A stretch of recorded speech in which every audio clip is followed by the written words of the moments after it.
మూలాలు చాలా ఉపయోగపడుతుంది. రక్త ప్రసరణ విద్యార్థులకు సులువుగా అర్థం చేసుకోవడానికి ఈ వర్కింగ్ మూలాలు చాలా ఉపయోగపడుతుంది. రక్త ప్రసరణ కనుగొన్న శాస్త్రవేత్త విలియం హార్వే.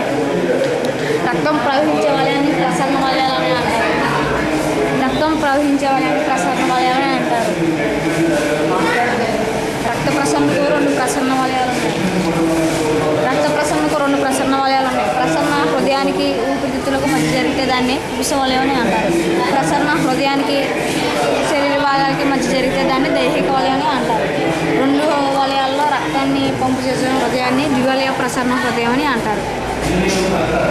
పురుష వలయం శరీర అవయవం నుండి ఆక్సిజన్ రహిత రక్తం అంటే చెడు రక్తం కుడి కన్నుకు చేరుతుంది. కుడి కన్నుకు నుండి కుడి జఠరకు చేరుతుంది.